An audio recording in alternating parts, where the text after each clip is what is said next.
I remember seeing the first trailer for Daemon X Machina during the E3 Nintendo Direct in 2018. If I remember correctly, it opened the Direct, and I remember both being really into it, but also being really confused.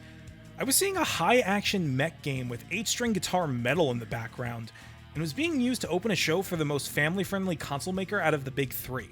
Maybe that's why it stuck with me, or maybe it was because we don't really get a lot of mech games from big studios anymore ever since FromSoftware shifted from Armored Core to Dark Souls. To be seeing one being made again and having it be made for, of all platforms, the Nintendo Switch had me very curious. Closer to launch, the team behind Daemon X Machina, Marvelous First Studio, started releasing demos for the Switch. It was in playing those demos that I realized that the Switch was not necessarily the best platform to lead off on with a game like this. Mech games like this typically benefit from a high frame rate as you are moving around pretty quickly, and the Switch just wasn't keeping up. The frame rate was 30 FPS at best, and it didn't really feel that great to play. Still, I wanted to vote with my dollar to have more of these Armored Core-like games made, so I decided to wait for a sale, as I just couldn't justify buying it at full price. After some waiting, and not really seeing any tempting offers, Daemon X Machina randomly appeared on Steam and was promptly added to my wishlist. After it received a discount during Golden Week, at least I think it was Golden Week, I picked it up and decided to give it a full review. So how does this mech game that was originally created around the constraints of the Nintendo Switch and then ported to PC hold up? By the way, I know some pronounce it Daemon Cross Machina, but honestly, this title makes more sense as a play on the phrase Deus Ex Machina. I don't know, it just makes more sense to me that way, so that's what I'm going with. I wanted to touch upon the most important part first, which is how this game feels to play. While I had my issues with the way that the Switch version handled, it plays exponentially better on PC with its unlocked frame rate. Couple that with a good optimization, and I found myself playing this game at my monitor's max refresh rate of 144 FPS at 1440p on high settings just fine. For context, I have an i7-4790K CPU and a GTX 1080 GPU. Daemon X Machina handles very similarly to other games in the genre. Your mech starts off walking and slowly transitions to hovering slightly above ground.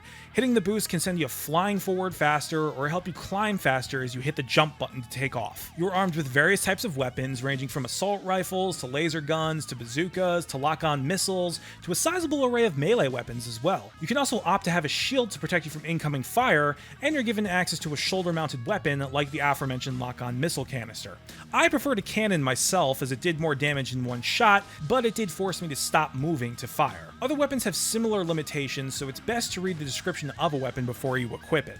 The gameplay is supported by a sufficiently robust customization system, which sees you upgrading not only your mech, which is called an arsenal, but upgrading your own body as well. As you receive money after each mission, you can put that money towards upgrades to your character, which will either result in small advantages when you're running outside the arsenal, or minor upgrades to the arsenal itself. The upgrades that you pick will even directly impact your appearance as parts of your body are switched out for machine parts. It has a bit of a Gundam Thunderbolt vibe going on in that regard. Customization also, of course, extends to your arsenal directly, as you can change out the armor, weapons, and also apply cosmetic changes like colors and decals. You can also research and develop new pieces of armor and weapons by contributing weapons and armor that you pick up on the battlefield off of destroyed arsenals. I'm sure that the game told me about this at some point, but I only happened upon the entire system after finishing the campaign. Whoops. Overall, I think the customization system is not as crazy as it could be, with some games giving the players the option to individually tune the parts that they install and whatnot, but I think this choice to keep things relatively simple is a good one. I'm not trying to knock the hardcore mech game enthusiast here, but super in-depth customization is just not for me. And I imagine that's not for a lot of other people as well that just want to watch the giant robots make things go boom. Adding to this game's appeal is the general style of it from a both visual and musical perspective. Aiming for a visual style that feels like a manga come to life, developer Marvelous First Studio has really brought a different visual perspective to the often gunmetal gray military style seen in other mech games. Daemon X Machina instead introduces vibrant colors with an overall skew towards red.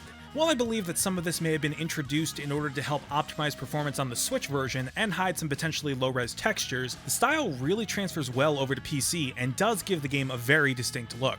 Complementing the visuals is a predominantly metal-themed musical score with some more traditional orchestral songs thrown in here and there. The metal tracks seem to be following a more general trend in games nowadays, where I don't believe that the artist is even allowed to bring a 6-string guitar into the recording booth unless they're planning to tune down to standard F sharp.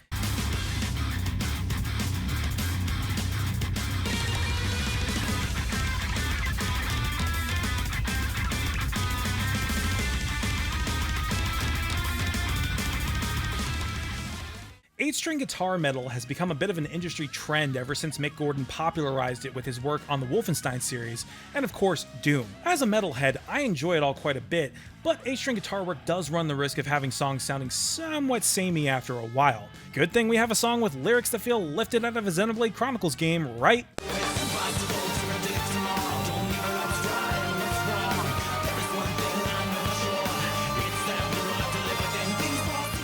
To be clear, that was sarcasm. Overall, though, I dig the musical score, but I just don't like that one particular song. Speaking of things that I do not like, not everything is perfect with Daemon X Machina, though its issues are not a major dent in this game's overall appeal. Not really surprising me or anyone else that plays these kind of mech games is that the main narrative or story is nothing to write home about. I'll keep it spoiler free for those that care, as this is a new game and I don't want to upset anyone, but the story is just kind of there. To put it in the most succinct way possible, you should not be playing this game for its story. I would maybe even go as far as to say that you could skip the cutscenes, but to each their own. A lot of the game is told through these sometimes lengthy dialogue boxes that play out after a mission briefing, or sometimes during a mission. This is probably done this way out of budget constraints, but that doesn't really make it more engaging. By the end of the game, I was just clicking through these and barely paying attention. Again, this is not why most people play these games, so this isn't a huge issue at all. And that's coming from Mr. Story Lover here. What may be more apparent on the gameplay end, though, is the size of these arenas. My wording at the beginning of this video when I described this game as a game made for Switch and then ported to PC was intentional. When talking about Switch ports, we are typically referring to games that were made with the PC, PS4, and Xbox One in mind, and then were brought over to the Switch. This is one of the few games out right now where it is the opposite, with the only other one coming to mind being Octopath Traveler. When you make a game with the Switch in mind first, you have to constrain it not so much that it isn't fun anymore, obviously, but enough so that the game runs. This leads to cuts in areas like, in this instance, the size of a lot of these arenas that you're in. These tend to be on the smaller side, at least in perception. You'll equip your arsenal for speed and find yourself shooting across the map only to hit the other side relatively quickly. Granted, this problem isn't as noticeable with games made by Nintendo like Zelda and Mario, as those teams have a much more intimate understanding of the hardware and also have the player moving much more slowly across the map. But here it shows up more often.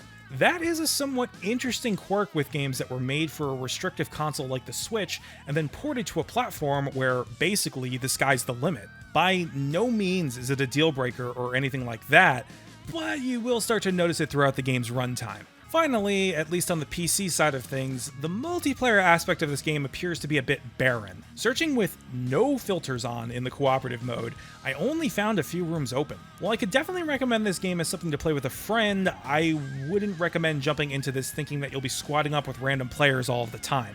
To be clear, you will be playing this game solo more often than not. Daemon X Machina arrives at a time where mech games are mostly being handled by smaller studios that have to spend multiple years on Steam Early Access to build the game properly. That's not to disparage those developers, as those games do review well, and I can personally speak to the quality of games like Project Nimbus, but we have not seen many other larger studios tackle a game like this. The only other studios that I can think of are the ones making the games in the Battletech universe, like Piranha Games and the still somewhat small studio Harebrained Schemes, and those games fall much more on the slow and methodical side of the mech genre. For those that are looking for an Armored Core experience after a long time of not having one, Daemon X Machina does deliver that, but with some strings attached. My recommendation would be to wait for a Steam sale on this one. I picked this one up at 20% off of full price, which is $60, at $47.99 USD, and when you factor in how new the game is, I feel like I got my money's worth personally. But as a more general recommendation for potential customers, I land more in the $29.99 area. With a summer sale most likely happening at some point soon-ish, and with other big sales still to come later this year, I could see this game going for that amount at some point in the near future. Until then, my recommendation would be to hold off. But that's just one guy's opinion. Let me know what you think in the comments. Also, if you like this video, then please give me a like, hit subscribe, and all that. Until next time, happy gaming and take care. Later.